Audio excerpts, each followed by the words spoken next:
포위당한 히스기야라는 제목을 가지고 여러분들과 함께 말씀을 나누고자 합니다. 하나님께 거하는 삶을 삽시다. 이사야 강의 63번째 시간입니다. 히스기야는 앗수르의 요구를 거절했습니다. 오직 하나님만을 의지하겠다고 결단한 것입니다. 하지만 현실은 녹록지 않았습니다.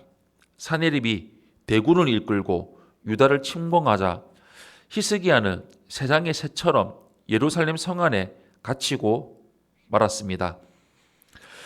먼저 첫 번째로 1절 말씀을 보시면 앗수르의 침공을 볼 수가 있습니다. 우리 1절 말씀 한 목소리로 합독하겠습니다. 시작. 히스기야 왕 14년에 앗수르 왕 산헤립이 올라와서 유다의 모든 견고한 성을 쳐서 취하니라. 아멘. 히스기야 왕 14년에 앗수르 왕 산헤립이 남유다를 침공했습니다. 히스기야가 앗수르에게서 돌아섰기 때문입니다. 부왕 아하스는 앗수르의 조공을 바치며 의지했습니다. 하지만 히스기야는 달랐습니다. 앗수르를 의지하기를 그만두고 오직 하느님만을 의지하기로 결단한 것입니다.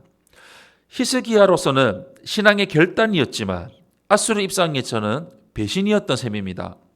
그래서 앗수르 왕 산헤립이 유다를 침공한 것입니다. 산헤립은 파죽지서로 유다의 모든 견고한 성들을 취했습니다.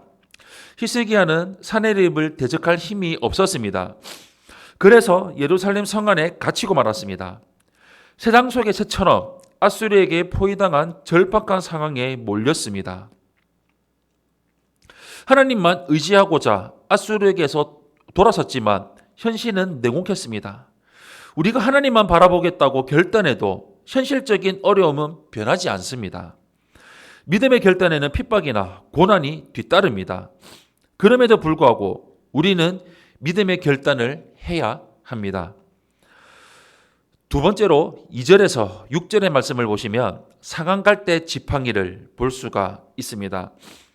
2절에서 6절 말씀 우리 한 목소리로 합독하겠습니다. 시작.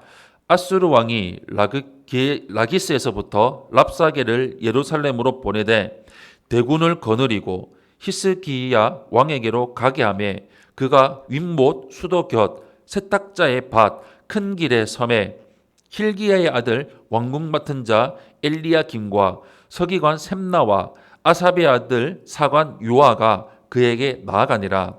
랍사게가 그들에게 이르되 이제 히스기야에게 말하라. 대왕 앗수르 왕이 이같이 말씀하시기를 내가 믿는 바 그 믿는 것이 무엇이냐. 내가 말하노니 내가 좋게 싸울 계략과 용맹이 있노라 함은 입술에 부른 말뿐이니라. 내가 이제 누구를 믿고 나를 반역하느냐. 보라 내가 애굽을 믿는도다. 그것은 상한 갈대 지팡이와 같은 것이라. 사람이 그것을 의지하며 손에 찔리리니 애굽 왕 바로는 그를 믿는 모든 자에게 이와 같으니라. 아멘. 히스기야는 산헤립과 협상을 시도했습니다. 산헤립에게 은 300달란트와 금 30달란트를 주었습니다. 하지만 산헤립은 물러가지 않았습니다. 대군과 함께 랍사게를 예루살렘으로 보내서 항복하라고 압박했습니다. 랍사게는 히스기야가 무엇을 믿고 아직도 항복하지 않느냐고 묻습니다. 앗수르에 대항할 힘도 없으면서 무엇을 믿고 버티는지 이해할 수 없다는 것입니다.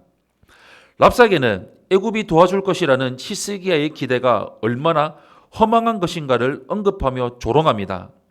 당시 애굽은 여러 가지 상황으로 군사를 파견해서 유다를 도울 만큼 여유가 없었습니다. 제코가 석자였습니다. 애굽은 허약하고 상한 갈대였습니다. 유다를 도울 이는 오직 하나님밖에 없습니다. 하나님 외에 이 세상의 모든 기대는 상한 지팡이일 뿐입니다. 마지막 세 번째로 7절에서 12절의 말씀을 보시면 랍사게의 조롱을 볼 수가 있습니다. 7절에서 12절 말씀 우리 한 목소리로 합독하겠습니다. 시작. 혹시 내가 내게 이르기를 우리는 우리 하나님 여호와를 신뢰하노라 하리라마는 그는 그의 산당과 제단을 히스기야가 제하여 버리고 유다와 예루살렘에 명령하기를 너희는 이 제단 앞에서만 예배하라 하던 그 신이 아니냐 하셨느니라. 그러므로 이제 내가 청하노니 내 주 아수르 왕과 내기하라. 내가 내게 말 2,000피를 주어도 너는 그 탈자를 능히 내지 못하리라. 그런즉 내가 어찌 내 주의 종 가운데 극히 작은 총독 한 사람인들 물리칠 수 있으랴. 어찌 애굽을 믿고 병거와 기병을 얻으려 하느냐. 내가 이제 올라와서 이 땅을 멸하는 것이 여호와의 뜻이 없음이겠느냐. 여호와께서 내게 이르시기를 올라가 그 땅을 쳐서 멸하라 하셨느니라 하니라. 이에 엘리야김과 셈나와 요아가 랍사게에게 이르되 우리가 아람 방언을 아오니 청하건대 그 방언으로 당신들의 종들에게 말하고 성 위에 있는 백성이 듣는 데에서 우리에게 유다 방언으로 말하지 마소서 하니 랍사게가 이르되 내 주께서 이 일을 내 주와 내게만 말하라고 나를 보낸 것이 아니냐. 너희와 함께 자기의 대변을 먹으며 자기의 소변을 마실 성 위에 앉은 사람들에게도 하라고 보내신 것이 아니냐 하더라. 아멘.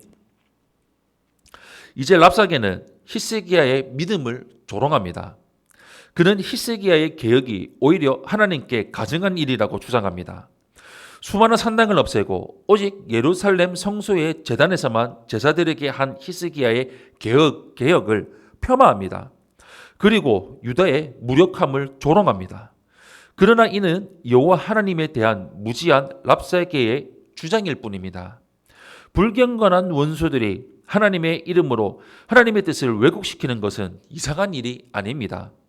지금까지 수많은 거짓 선지자들에 의해 일어난 일들입니다. 거짓 선지자들은 하나님의 이름까지 들먹이면서 거짓 예언을 일삼았습니다.